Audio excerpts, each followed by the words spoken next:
بسم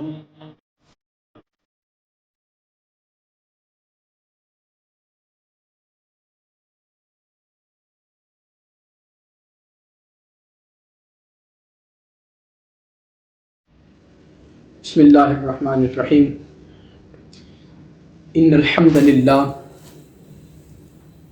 للہ نحمده ونستعینه ونستغفره ونؤمن به ونتوکل علیہ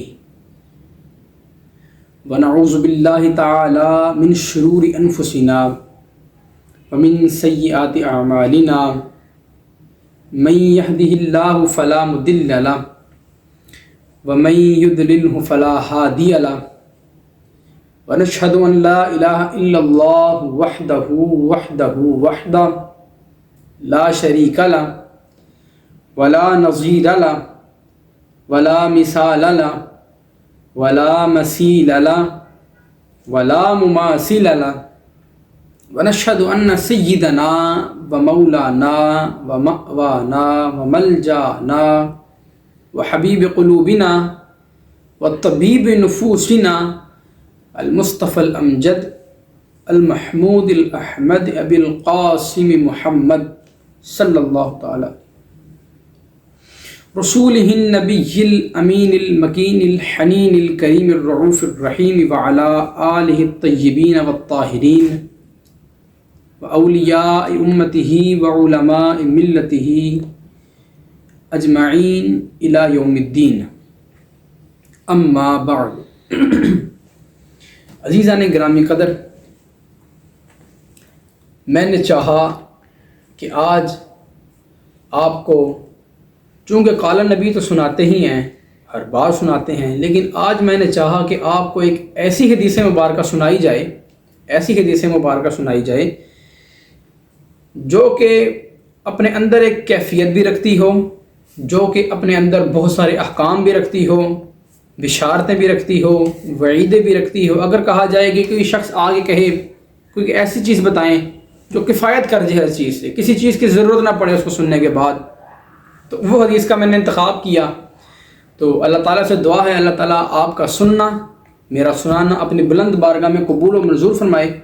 اور اس حدیث مبارکہ بڑی مشہور زمانہ حدیث ہے، وہ نہیں ہے کہ کئی بڑی مشکل کسی اور کتاب میں ڈھکی چھپی ہوگی۔ وہ آپ مشکات المصابیح اٹھا کے دیکھیں، پہلے جلد کے اندر آپ کو پہلے صفحے پہ وہ کتاب حدیث مل جائے گی، اس کا نام بڑا مشہور ہے، اس کو کہتے ہیں حدیث جبریل۔ اس کو حدیث مبارکوں کو بیان کرنے سے پہلے آپ کو میں تھوڑا سینیریو اس کا سمجھا دوں کہ حضور علیہ السلام اپنی مجلس میں بیٹھے تھے، تو جبریل علیہ السلام آئے، چند سوالات کیے، سرکار نے جوابات دیے اور وہ چلے گئے۔ تو جب اب حدیث مبارکہ کی تفصیل میں جانے سے پہلے میں آپ کو یہ بات بتا دوں کہ یہ سیدنا عمر بن خطاب رضی اللہ تعالیٰ عنہ سے مروی ہے روایت۔ سیدنا عمر بن خطاب رضی اللہ تعالیٰ عنہ فرماتے ہیں کہ ایک وقت تھا کہ آقا علیہ السلام اپنی کچہری میں بیٹھے ہوئے تھے، سرکار کا دربار لگا ہوا تھا، سرکار اپنی شایان شان جلوہ فرما تھے، اور کریم آقا علیہ السلام ہم میں موجود تھے۔ سرکار اس طرح بیٹھے تھے کہ جس طرح ستاروں کے اندر چاند ہوتا ہے۔ تو اسی اثناء کے اندر ہم سارے بیٹھے سرکار سے گفتگو کر رہے تھے، اپنی باتوں کو سرکار سے شیئر کر رہے تھے، اپنے مسائل کا حل کریم آقا علیہ السلام کی بارگاہ سے لینے کے لیے آئے ہوئے تھے۔ تو ہوتا کیا ہے، ایک وقت آیا کہ سرکار بیٹھے ہیں، ہم بھی سارے بیٹھے ہیں۔ یہ روایت سیدنا عمر بن خطاب کر رہے ہیں، سیدنا عمر ابن خطاب کر رہے ہیں کہ کہتے ہیں کہ سارے اپنی ان کے معمول روٹین کے حوالے سے بیٹھے ہوئے تھے ایز اے روٹین۔ تو ایک شخص آیا، مسجد نبوی میں داخل ہوا، کپڑے اس کے نہایت سفید، چمکتے ہوئے سفید، بال اس کے نہایت سیاہ، کپڑے سفید، بال اس کے بالکل سیاہ، جسے کہتے ہیں نا، ایک ہوتا ہے شائنی بلیک، ایک ہوتا ہے ڈارک بلیک، شائنی بلیک نہیں ڈارک بلیک تھے۔ تو کہتے ہیں کہ اب چونکہ ظاہری بات ہے مدینہ المنورہ کے اندر کوئی لاکھوں کروڑوں کی تعداد میں تو نہیں تھے صحابہ کرام، یا مدینہ کی پاپولیشن وہ میکسیمم ہزاروں میں ہوگی بس۔ تو ہزاروں کے اندر جو لوگ رہتے ہیں ایک دوسرے کو پہچانتے ہیں، جانتے ہیں۔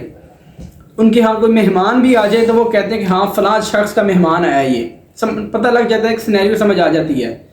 تو سیدنا عمر بن خطاب کہتے ہیں کہ وہ شخص آیا، بال اس کے سیاہ، لباس اس کا سفید، دیکھنے میں لگ رہا تھا کہ یہ سفر کر کے آیا ہے، لیکن سفر کے اس پہ آثار بھی نظر نہیں آ رہے تھے اس وقت، کیونکہ گھوڑوں پہ سفر ہوتا تھا یا اونٹ پہ سفر ہوتا تھا، کوئی ٹرین تو تھی نہیں کہ اب جب سفر کرتے تھے تو ظاہری بات ہے بالوں کے اندر گرد غبار آلود ہوئے ہوتے تھے، کپڑے نہایت مٹی سے لتے یہ ہوئے تھے، مٹی سے بھرے ہوتے تھے کپڑے۔ تو سیدنا عمر بن خطاب اس بندے کا سینیریو بیان کر رہے ہیں کہ وہ کہہ رہے ہیں کہ سفید اس کا لباس، کوئی داغ دبا نہیں، بال اس کے سیاہ، مٹی دور دور تک نظر نہیں آ رہی اس پر، کوئی سفر کا آثار، اس پہ سفر کے آثار تک نظر نہیں آ رہے۔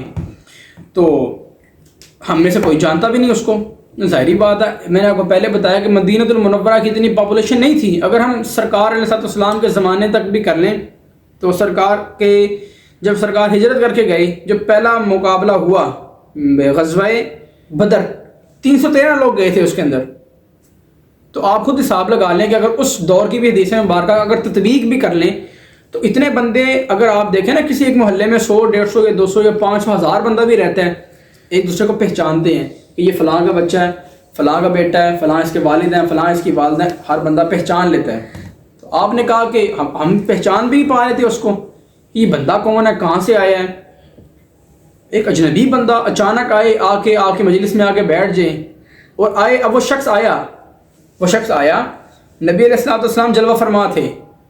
ایک پوائنٹ میں آپ کو بتا دوں، آقا علیہ السلام اس کو جانتے تھے، وہ باقی اصحاب اس کو نہیں جانتے تھے، آقا علیہ السلام جانتے تھے اس کو۔ وہ شخص آیا، آ کے حضور علیہ السلام یوں بیٹھے ہیں اور سرکار کے بالکل سامنے آ کے 2 زانوں ہو کر تشہد کی حالت میں آ کے بیٹھ گیا، تحیات کی حالت میں آ کے بیٹھ گیا۔ اس نے سوال کرنا شروع کر دیا۔ اس نے جب پہلا سوال کیا تو اس نے کہا یا محمد اخبرنی عن الاسلام، کہ آپ مجھے اسلام کے بارے میں بتائیں۔ تو آقا علیہ السلام کے دربار میں جو بھی آتا خالی ہاتھ نہ جاتا۔ وہ ایک شعر ہے کہ ایک لفظ نہیں ہے جو تیرے لب پہ نہیں ہے، کہ سرکار کے زبان پہ نہیں کا لفظ نہیں آتا۔ جو بھی سرکار کی بارگاہ میں آیا اپنی مرادیں بھر کے واپس گیا، جو بھی سرکار کی بارگاہ میں آیا اپنی مرادیں، اپنے سوالات کے جوابات لے کے گیا۔ تو سیدنا عمر بن خطاب کہتے ہیں وہ شخص اپنے معمول کے مطابق آیا، اس نے آنے کے بعد کہا جی یا رسول اللہ مجھے اسلام کے بارے میں بتائیں۔ آقا علیہ السلام نے فرمایا اسلام سمپل سا ہے کہ تو کیا کر، اسلام یہ ہے کہ اللہ اس کے گواہی دے اللہ کی کہ وہ وحدہ لا شریک ہے، وہی معبود ہے، محمد صلی اللہ علیہ وآلہ وسلم اللہ کے رسول ہیں، معبود ہیں، اللہ کے بندے ہیں، اور اس کے بعد تو نماز قائم کر، زکوٰۃ دے، روزے رکھ، اور اگر طاقت ہے فائنینشلی یا فزیکلی، اگر دونوں طاقتیں ہیں، مثال ایک کے طور پہ کہ اگر مالی طاقت ہو، جسمانی طاقت ہے، ایک بندہ بزرگ ہو وہ چل ہی نہیں سکتا لیکن اربوں خربوں روپے ہے، اس پہ حج فرض نہیں ہے، اور ایک بندہ جو بڑا جوان گبرو طاقتور ہے اس کے پاس پیسے نہیں ہیں، فائنینشلی اسٹرانگ نہیں ہے، تو اس پہ بھی فرض نہیں ہے۔ یہاں پہ اگر آقا علیہ السلام نے فرمایا کہ تو اگر تیرے پاس استطاعت ہے، مطلب جسمانی اور پیسے کی استطاعت طاقت ہے، تو تو حج ادا کر۔ ان شارٹ آقا علیہ السلام نے 5 چیزوں کا ذکر کیا، اللہ اس کے رسول پہ ایمان لا، اس کے بعد نماز قائم کر، زکوٰۃ دے، روزہ رکھ اور حج کر۔ تو اس نے کہا صدقتا یا رسول، صدقتا، آپ نے سچ کہا۔ سیدنا عمر بن خطاب آپ فرماتے کہ ہم اور تشویش کا شکار ہوئے کہ ایک نیا بندہ آ رہا ہے، نیا بندہ آ کے آگے ہم سے سوال کر رہا ہے، ہمیں پتہ بھی نہیں اس کا کہاں سے آیا ہے، کون ہے، کیسا ہے، کس کا بیٹا ہے کیا نہیں، کچھ نہیں پتہ، اجنبی غریب آدمی، غریب اردو والا نہیں عربی والا، غریب کہتے ہیں عربی میں اجنبی کو، اجنبی شخص ہے، آگے ہمارے پاس آ کے بیٹھ رہے ہیں اور سوال کر رہے کہ اسلام کیا ہے، اسلام کے بارے میں بتا دیے، پھر کہتے ہیں تصدیق بھی کر رہا ہے کہ ہاں آپ نے صحیح کہا، یا تو اس کو پتہ ہے، اگر پتہ تو پوچھ کیوں رہا ہے، اگر نہیں پتہ تو پھر یہ کیوں کہہ رہا ہے کہ آپ نے سچ کہا، اس کا مطلب ہے اس کو پتہ ہے۔ خیر یہ سوالات سیدنا عمر بن خطاب کے ذہن مبارک میں چل رہے تھے، اسی اسنا میں اس نے دوسرا سوال بھی سرکار کی بارگاہ میں پیش کر دیا، اسی حالت میں تشہد کی حالت میں بیٹھا ہے، دزانوں ہو کے بیٹھا ہے، سرکار کی بارگاہ میں دوسرا سوال بھی پیش کر دیا کہ یا رسول اللہ اخبرنی عن الایمان، ایمان کیا ہے، وہ تھا اسلام کیا ہے۔ اسلام کی سمجھ میں آ گئی آپ کو، اسلام 5 چیزوں پہ کھڑا ہوا ہے، توحید و رسالت، نماز، روزہ، حج، زکوٰۃ حج، آپ اس کو آگے پیچھے بھی کر سکتے ہیں کہ اگر موٹا موٹا کا دین آپ کو چاہیے، اسلام چاہیے، موٹا موٹا اسلام چاہیے ان پہ چل کے آپ اسلام کا ستون کھڑا کر سکتے ہیں. ستون کو جسے کہہ لیں کہ آپ کا اسلام کا ستون متذبذبیت کا شکار نہ ہو، متغیر نہ ہو، متزلزل نہ ہو. تو آپ نماز پڑھیں، اللہ اس کے رسول پر ایمان رکھیں، نماز پڑھیں، روزے رکھیں، زکوٰۃ اگر طاقت ہے تو حج کر لیں. تو اس نے دوسرا سوال کیا کہ یا رسول اللہ ایمان کیا ہے؟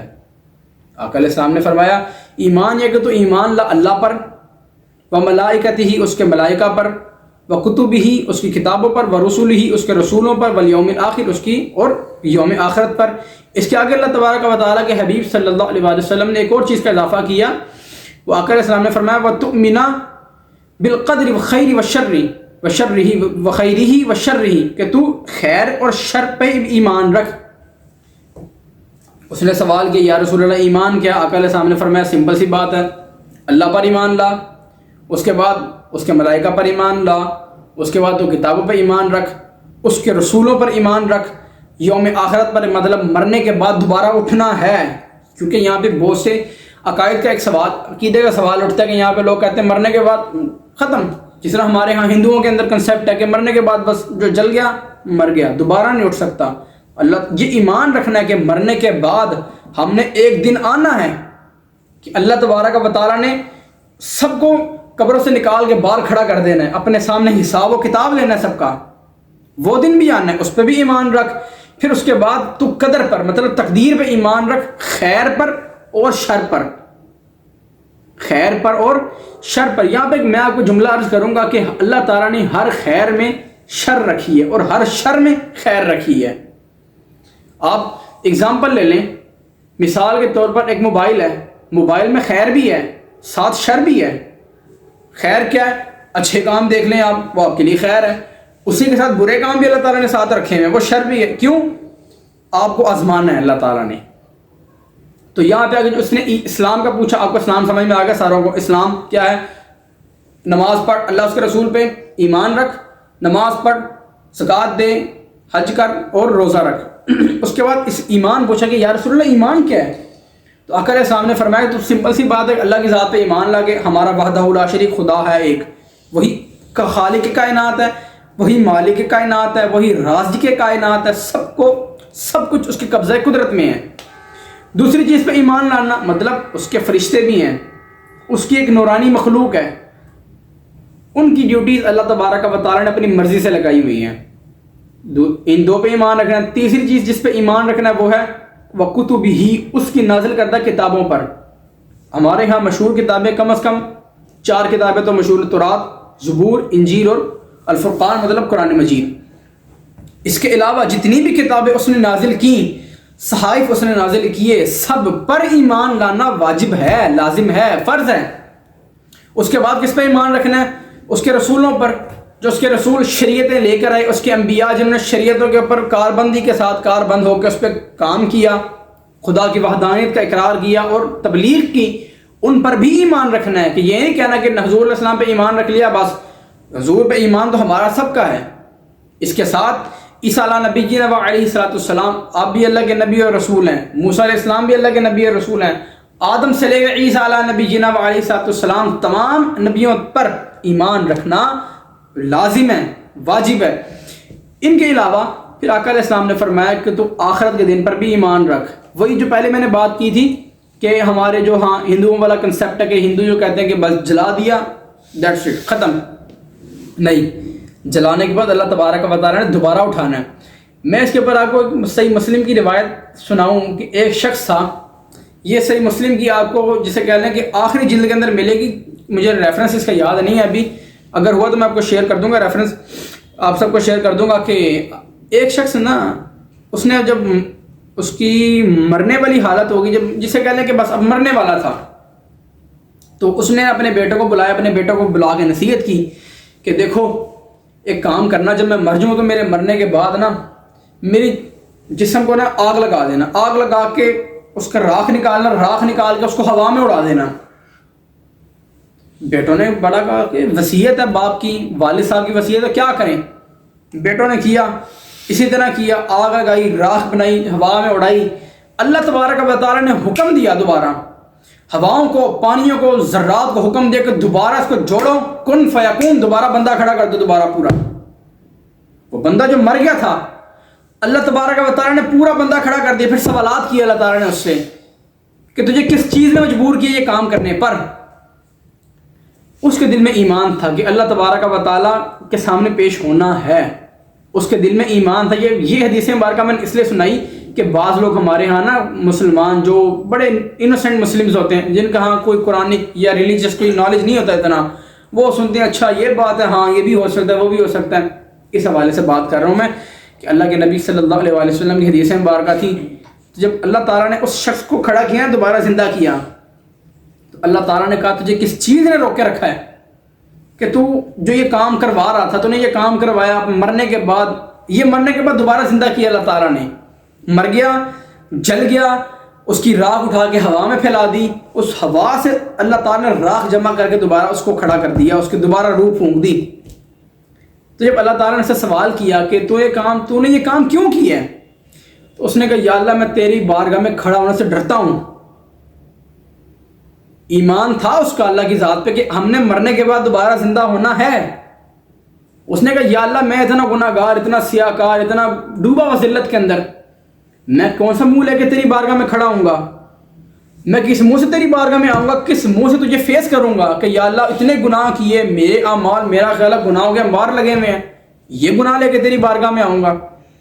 تو اللہ تعالیٰ نے کہا تجھے یقین تھا میری ذات پہ کہ میں ایک ذات ہے جو حساب و کتاب لے گی؟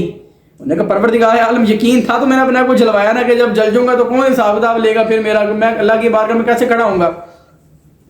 تو اللہ تعالیٰ نے کہا کہ تجھے یقین ہے، جا تیری میں نے بخشش اور مغفرت کر دی، جا بخش دیا تجھے۔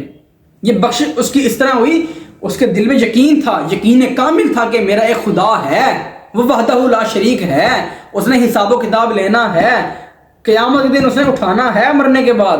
جو آگے آقا علیہ الصلوۃ والسلام نے بتایا کہ تو خیر اور شر پہ، تقدیر پہ ایمان رکھ، خیر بھی ہے اور شر بھی ہے۔ یہ نہیں کہنا کہ ایک بندہ جو ہے وہ آپ اس کو دیکھ لیں کہ جی اس سے تو گناہ ہو ہی نہیں سکتے۔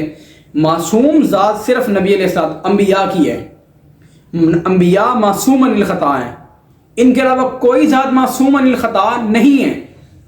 یہاں پہ آپ کسی کو کہنے کہ جی یہ بندہ بڑا خیر والا ہے، بس اس کے اندر خیر ہی خیر ہے، شر نہیں ہے اس کے اندر، ایسا بھی نہیں ہے۔ آپ کہیں کہ اس بندے کے اندر، مثال دے رہا ہوں کہ سمجھنا لینا اس کو، کہ اس بندے کے اندر شر ہے، خیر ہے ہی نہیں، تو یہ بھی نہیں ہے۔ اس کے اوپر بھی حدیث مبارکہ ایک یہ بھی غالباً مسلم شریف میں ہے کہ آقا علیہ السلام، یہ بخاری شریف میں بلکہ دونوں حدیث ہیں۔ ایک زانیہ تھی، ایک زانیہ تھی، ساری زندگی زنا کرتی رہی، تو ایک دفعہ اس نے دیکھا کہ ایک کتا بلبلا رہا ہے، پیاس سے مر رہا ہے، اس نے اپنا بوٹ اتارا، اپنا شو اتارا، اس میں پانی بھر کے کتے کو پلا دیا۔ اللہ تبارک و تعالیٰ کو اس کی ادا اتنی پسند آئی، اللہ تعالیٰ نے اس کو جنت میں بھیج دیا۔ اور اسی کے مقابلے میں ایک بڑی متقی، پرہیزگار، تہجد گزار، نیک پارسا عورت جسے کہتے ہیں خیر، مکمل خیر، شر نہیں ہے، اس میں بھی شر تھا۔ کیا تھا؟ اس نے بلی پالی، اس کو قید کر دیا، بھوکا پیاسا مار دیا۔ اللہ تبارک و تعالیٰ کو اس کی ادا اتنی ناپسند آئی کہ اس کی ساری نمازیں، روزے، حج، زکوٰۃ، صدقات 0 سے ملٹیپلائی کر دیے، ملٹیپلائی کر کے جہنم میں پھینک دیا اس کو۔ تو ہم یہ بھی نہیں کہہ سکتے کہ ایک بندے کے پاس خیر ہے اس کے پاس شر نہیں ہے، یہ شر ہے تو خیر نہیں ہے۔ جہاں خیر ہے وہاں پہ شر کا تھوڑا عنصر بھی ہوگا، اور جہاں شر ہے وہاں پہ خیر بھی ضرور ہوگی۔ امید ہے کہ آپ کو اس حدیث مبارکہ سے جو صحیح بخاری شریف میں موجود ہے دونوں سمجھ آ گئی ہوگی۔